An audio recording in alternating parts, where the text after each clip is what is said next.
ერთის მხრივ თითქოს მოულოდნელი იყო ვითარების ესკალაცია, იმიტომ რომ 2028 წელს არის არჩევნები, პრეზიდენტ ერდოგანს კონსტიტუციის მიხედვით კენჭისყრა აღარ შეუძლია, რატომ წავიდა დაძაბულობის ასეთ ესკალაციაზე? მოგესალმებით. პირველ რიგში დავიწყოთ იქიდან, რომ ერდოგანს მართალია წესით და რიგით ჩვეულებრივ არჩევნებში კენჭისყრა აღარ შეუძლია, მაგრამ მას ბოლო კონსტიტუციაში დატოვებული საგანგებო ხვრელის დამსახურებით ვადამდელ არჩევნებში კენჭისყრა შეუძლია. შესაბამისად, ყველაფერი ამასთან არის დაკავშირებული და რაც შეეხება იმას, თუ რატომ ეს არ ნიშნავს იმას, რომ ის შეგნებულად აპროვოცირებს ოპოზიციას, რომ ვადამდელი არჩევნები მოათხოვინოს და პრინციპში დღეს სახალხო რესპუბლიკური პარტიის ლიდერმა მოითხოვა კიდეც ვადამდელი საპრეზიდენტო არჩევნები. ანუ ეს ხო არ იყო მიზანი ამ შემთხვევაში. თუ რისკები ისე აწია, რომ შეიძლება პირიქით შედეგები ძალიან მძიმე დაუდგეს. მე უფრო მგონია, რომ ამასთან ეს მაინც და მაინც ვადამდელ არჩევნებთან არ არის დაკავშირებული. იმის გათვალისწინებით, რომ ამჟამად თურქეთში არის ძალიან სერიოზული ეკონომიკური კრიზისი და საზოგადოების ეს სულიერი მდგომარეობა ძალიან მძიმეა ეკონომიკური პრობლემების, თავსმოხვეული ფსევდოკონსერვატიზმის, სახელმწიფოების იდეოლოგიის გაკოტრების და რეალურად იმ ტიპის კრიზისის, რომელიც რეალურად უკვე პოლიტიკური და ეკონომიკური კრიზისი აღარ არის და უკვე სოციალური კონტრაქტის კრიზისი შეგვიძლია ვუწოდოთ. ასეთ რეალობაში ერდოგანს რეალურად ნაადრევი არჩევნები ახლა არაფერში არ აწყობს. ამას ერთვის ისიც, რომ მიუხედავად მისი მცდელობებისა, თავისი ეკონომიკის ყოფილი ეკონომიკის მინისტრის მეჰმედ შიმშაქის, რომელიც თურქეთის ეკონომიკური ზრდის პერიოდთან არის ასოცირებული დახმარებით, ის ცდილობს, რომ ეკონომიკა მეტნაკლებად რელსებში შეეყენოს, ეს მცდელობები როგორც ჩანს შედეგიანი არ არის.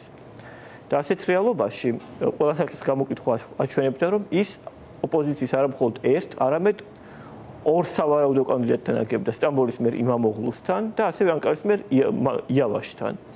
და ასეთ რეალობაში სავარაუდოდ მან იმის გათვალისწინებით რომ ჩათვალა, რომ არც ევროკავშირი და არც დონალდ ტრამპი მას ხელს არ შეუშლიდნენ, კარგი იქნებოდა თუ ის ახლა ამ მომენტში გადადგამდა გადამწყვეტ ნაბიჯს თავისი რეალური კონკურენტების წინააღმდეგ და ქვეყანაში რუსეთის ტიპის ავტოკრატიას შექმნიდა. აი, ჩემი შემდეგი კითხვა ზუსტად ამას უკავშირდება. მართლაც ამ თვალსაზრისით სწორი დროა შერჩეული ფანჯარა აქვს მას, იმიტომ რომ შეერთებულ შტატებში ჭირდება როგორც აქტიური მოკავშირე ნატოს წევრი ქვეყანა, ბევრი სხვა მიზეზის გამო, თავად ტრამპის მმართველობის სტილიც ურბილად რო თქვა, მაინც ადამიანს აი ძლიერი კაცების სადმი პიეტეტის ნაწილში დიდად ასე ვთქვათ არ იქნება მოულოდნელი, რომ მხარდაჭერა თუ არა ყოველ შემთხვევაში რაიმე ტიპის აქტიურ წინააღმდეგობა არ მიიღოს და ევროკავშირი ახლა მართლა ევროპა არის იმ მდგომარეობაში, როდესაც თურქეთის ფაქტორს მის სამხედრო სტრატეგიულ პოტენციალს მნიშვნელოვანი როლის თამაში შეუძლია რუსეთის შეკავებაშიც და განსაკუთრებით უკრაინის პრობლემის გრძელვადიანად არეგულირებაშიც. მაგრამ ქვეყნის შიგნით არსებული ვითარება, ხა ეკონომიკურ ნაწილზე ისაუბრეთ, მაგრამ ოპოზიციის სიძლიერე, საზოგადოებრივი განწყობები, დიდ ქალაქებს ისედაც აგებდა, მაგრამ რეგიონების ხმების მეშვეობით მაინც ახერხებდა უპირატესობის მოპოვებას, ქურთების ხმები და ასე შემდეგ. ანუ ის ტრადიციული ფაქტორები, რომელიც საბოლოო ჯამში შედეგს განსაზღვრავდა, აი ეს როგორ ლაგდება ეს ფაქტორები ერდოგანის სასარგებლო თუ საწინააღმდეგოდ?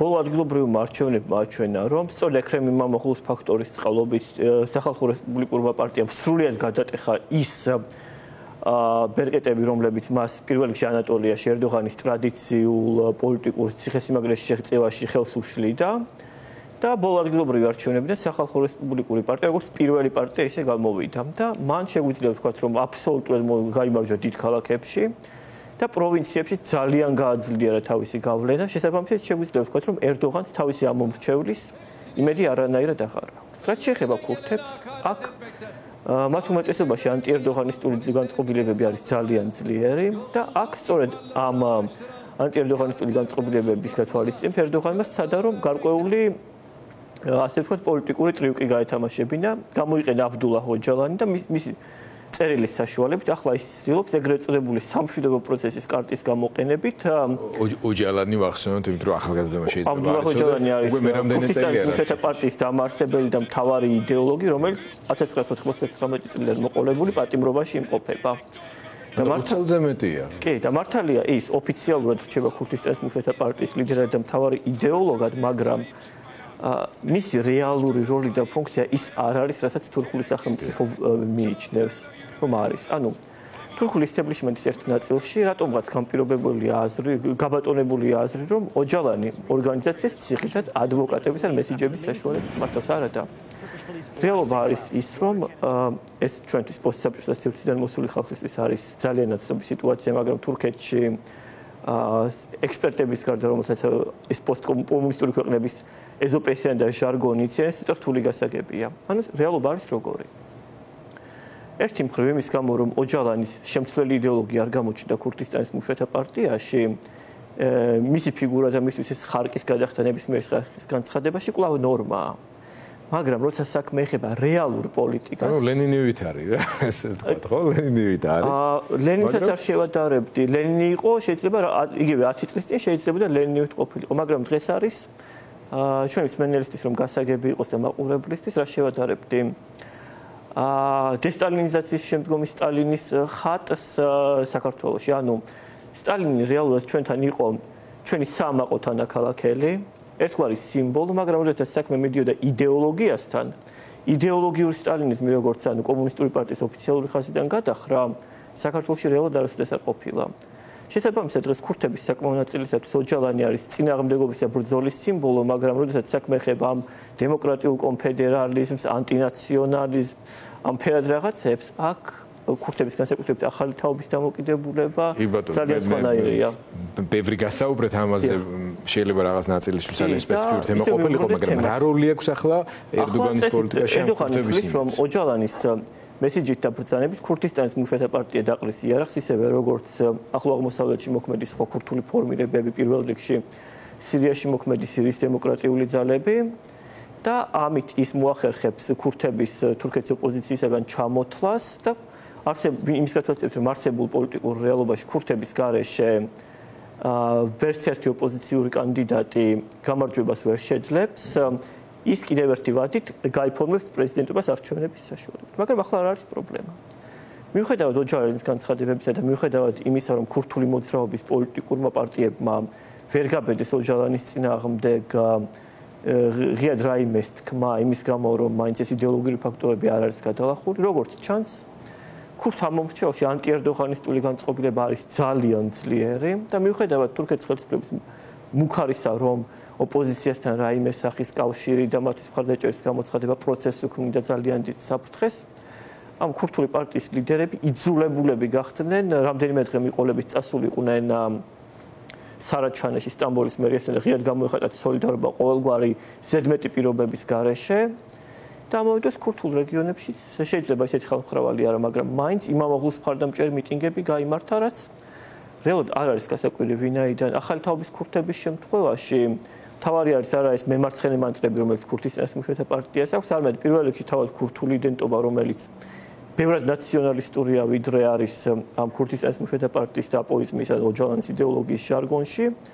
და ამავე დროს მათთვის პირველ რიგში მნიშვნელოვანია ის ეკონომიკური მდგომარეობა, რომელიც თურქეთში ასეთ და ამავე დროს თავარი არის ეს პირველი სამშვიდობო პროცესის ტრამვა, რომელიც მას შემდეგ, რაც სწორედ ქურთული პარტიის მიერ 100%-იანი ბარიერის გადალახვის შემდეგ დასრულდა იმით, რომ ერდოღანის პარტიამ ვერ მოიპოვა სრული უმრავლესობა და მარტო ვერ არარსებდა ხელისუფლებას და ამას შემდეგ უკვე მოჰყვა ამ სამშვიდობო პროცესის დასასრულს და ის პარტიის ლიდერის დაპატიმრება ქურთების. დიახ და ამავე დროს ძალიან სერიოზული სისხლის ხურა როგორც თრიან თურქეთში და მთელი რიგი პრობლემები შესაძლებლად ნდობა არ არის უბრალოდ. კი ბატონო, აი ჩვენ რამდენიმე წუთი კიდე გვრჩება და ეს არის მოცემულობა, რომელიც არის სახეზე, თუმცა ერდოგანი მიმართა დგავს შემდეგ ნაბიჯებსაც. აკრძალული არის მიტინგები და მანიფესტაციები, მიუხედავად ამისა, 10,000-ობით ადამიანი გამოდის ქუჩაში, ახლა კადრები გადის ეთერში. დარბევების მიუხედავად ხალხი არ ჩერდება და უფრო მეტი ადამიანი გამოდის. როგორც ჩანს, ბიზნესის თლიანობაში არ არის ერდოგანის კონტროლის ქვეშ და როგორც ჩანს ამ მსხვილ მუნიციპალიტეტებში მუნიციპალიტეტებში სახალხო რესპუბლიკური პარტიის მიერ მოპოვებულმა გამარჯვებებმა განაპირობა ის, რომ მათ ფინანსურათაც, ასე ვთქვათ, მხარდაჭერა აქვთ და წვდომა აქვთ სხვადასხვა სოციალურ ფენებთან, რაც ასევე ძალიან მნიშვნელოვანია მუნიციპალური პროგრამების მეშვეობით და ასევე მედიის თემა მაინტერესებს, იმიტომ რომ დაკავებული 1500-მდე კაცია, მაგრამ იქნებ 70 ჟურნალისტია დაკავებული. ახლა რაც დააკავეს, მანამდე რო აკავებდნენ, კიდე ცალკე ამბავი არის და აი როგორ ხერხდება კომუნიკაციის რა რესურსებს იყენებს ოპოზიცია ამ შემთხვევაში და სანამდე შეიძლება განვითარდეს ეს პროცესი. ადამიანელი არჩევნები ხა სიამოვნებაში ვის უფრო მეტად აწყობს? ამ შემთხვევაში რეალურად ოპოზიციას ვინაიდან ეკონომიკური მდგომარეობის სტაბილიზაციის გარეშე ერდოღანმა შეიძლება ძალიან სერიოზული პრობლემები მიიღოს და მართალია მისი მოქმედებები გვაჩვენებს რომ მას რაღაც ვენესუელის სცენარი უნდა, მაგრამ თურქეთში განსხვავებული დინამიკა და იგივე ქურთული საკითხი, იგივე მის თურქეთის სამეზობლო, იგივე ის პოტენციური რადიკალიზაცია, რომელიც სავსებით რეალური და შესაძლებელია თურქეთში, ვენესუელის სცენარს თურქეთთან მიმართებაში ძალიან არარეალურს ხდის. შესაბამისად, ერდოღანისთვის ძალიან მნიშვნელოვანია, რომ თუ იქნება არჩევნები, მისი გამარჯვება ყოველ შემთხვევაში, თუნდაც გაყალბება ან რამე მსგავსი ახლდეს, ყოველ შემთხვევაში მეტნაკლებად სამართლიანად გაყიდვადი იყოს როგორც შიდა, ისე საგარეო პოლიტიკურ არენაზე და ამ რეალობაში, ამ ეკონომიკური კრიზისის პირობებში ჩანს, რომ ეს უკვე ფაქტობრივად შეუძლებელია. და რაც შეეხება იმას, თუ რა კომუნიკაციის საშუალებებს იყენებს ოპოზიცია, პირველ რიგში ეს არის ინტერნეტი, რადგანაც ტელევიზიები ძალიან მკაცრად არის რეგულირებული, ოპოზიციური ტელეარხების საკმაო ნაწილი დღეს უკვე მდგომარეობაშია, რომ ანუ ფაქტობრივად საჩვენებლად ღარის დატოვებული და უკვე წლებია ძალიან სერიოზული ზეწოლის და შესაბამისად თვითცენზურის მსხვერპლნი არიან და ასეთ რეალობაში შეგვიძლია ვთქვათ, რომ გარკვეულ ბეჭდურ მედიაზე და ინტერნეტზე მთლიანად ყველაფერი გადასული. და ბოლოს მინდა კითხოთ რელიგიური კომპონენტი რა როლს თამაშობს, იმიტომ რომ ერდოგანის კონსერვატორული იდეოლოგიური, ასე ვთქვათ, პროგრამისა და ღერძის ჩამოყალიბებაში ძალიან დიდი მნიშვნელობა ჰქონდა მათ შორის ანატოლიის მხარეშიც და არა მარტო, მათ შორის ასე ვთქვათ, ქართველები დასახლებულ რეგიონებში და ასე შემდეგ რელიგიურ ფაქტორს და ერდოგანს ტრადიციულად მაღალი მხარდაჭერა ჰქონდა. და ეს ახდენდა რეგიონებში მცხოვრები უფრო კონსერვატორულად განწყობილი ამომრჩევლის მობილიზებას. ახლა უკვე ერდოგანის 20 წლიანი მმართველობის შემდეგ ეს ფაქტორი რამდენად გადაწყვეტია და როგორ მუშაობს? დავიწყოთ იქიდან, რომ ამ 20 წელიწადში თურქეთი ძალიან შეიცვალა. თურქეთი არის ქვეყანა, რომელსაც ახასიათებს გვიანი ურბანიზაცია და გვიანი მოდერნიზაცია და ახლა, რასაც ვხედავთ, ეს არის ამ გვიანი მოდერნიზაციის შედეგი. და ამის შედეგად რეალურად ახალი თაობა სრულიად სხვა გარემოშია გაზრდილი, სრულიად სხვანაირად უყურებს ყველაფერს, მთელი ამ რიგის სოციალური ჯგუფების შერევა მოხდა და ისინი უკვე ერთმანეთს ძალიან კარგად იცნობენ და აქ რელიგიის როლი ბევრად არის შემცირებული და აქ შეგვიძლია ვთქვათ, რომ ერდოღანის ეს იდეოლოგია და მისი დამოკიდებულება ისლამის მიმართ ახალი თაობის რელიგიასთან დამოკიდებულებას ვერანაირად ვეღარ ასახავს. ანუ რელიგიის ეს შინაარსი სრულიად გამოცარიელდა და დღეს თურქეთის მოსახლეობის საკმაო ნაწილისათვის რეალურად რელიგია უფრო მეტად პარტიულ და კარიერული წინსვლის ინსტრუმენტთანაა დაკავშირებული, ვიდრე რეალურად რელიგიასთან. ამავე დროს რელიგია ასოცირებულია იმ ფსევდომორალისტურ ძალიან სერიოზულ ზეწოლასთან, რომელსაც ერდოღანის ხელისუფლება ახორციელებს, იგივე მაგალითად სკოლების ასე ვთქვათ, იმამ ხათიფი ეწოდება ამ სახელმწიფო რელიგიურ სკოლებს, სადაც რელიგიური რაღაცების გაძლიერებული სწავლება და მეფის დროინდელი თბილისის სასულიერო სემინარის ერთგვარ თურქულ ალტერნატივად შეგვიძლია მოვიაზროთ, რომელიც ათეისტებს უფრო მეტს ზრდიდა. ამავე დროს ეს ალკოჰოლზე არანორმალური შეზღუდვები 24-საათიანი ფსევდომორალიზმი, ხელისუფლების პროპაგანდის საშუალებებიდან და ასე შემდეგ, რელიგიის მიმართაც მოსახლეობის დიდი ნაწილი საკმაოდ სერიოზულ ანტიპათიას განაპირობებს და სწორედ ესაა იმის მიზეზი, რომ სეკულარისტული და ქემალისტური მესიჯებიც ამ აქციებზე ბევრად უფრო წინა პლანზეა, ვიდრე იგივე გეზი პარკის მოვლენების დროს იყო. და ბოლო კითხვა მინდა დაგისვა, ამ განწყობების ფორმირებაში რა როლს თამაშობს დასავლეთთან პარტნიორობის ფაქტორი, განსაკუთრებით ევროპასთან ამ შემთხვევაში.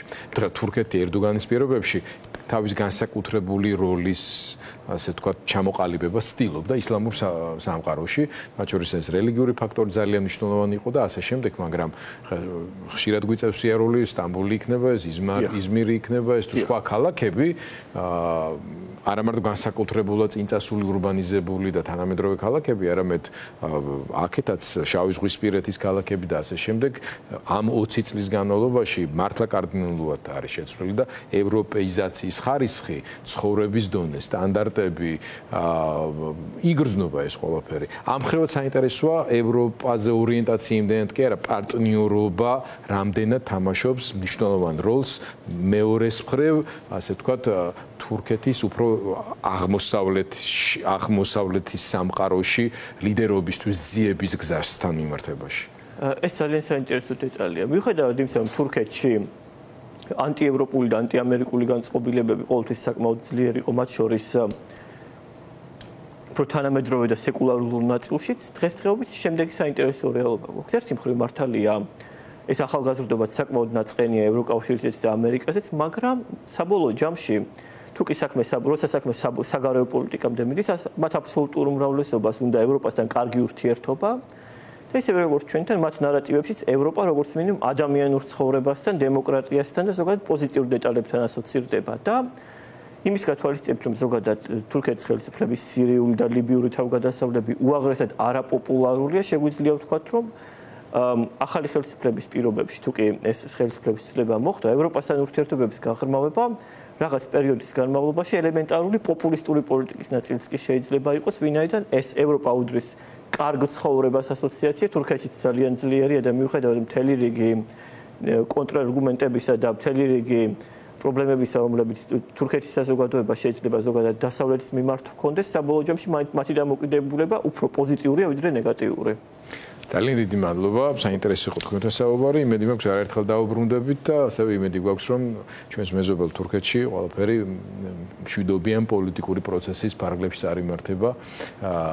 ჩვენ ამას ძალიან გულშემატკივრობთ ყველა გაგებით ადამიანურათაც და როგორც ჩვენ ერთ-ერთი მთავარი სავაჭრო ეკონომიკური პარტნიორია და სტრატეგიული პარტნიორია, ამავე დროს ბევრი რამ გაუკეთებია საქართველოს დასახმარებლად და გვერდში, დასად მათ შორის პრეზიდენტ ერდოგანის პირობებში.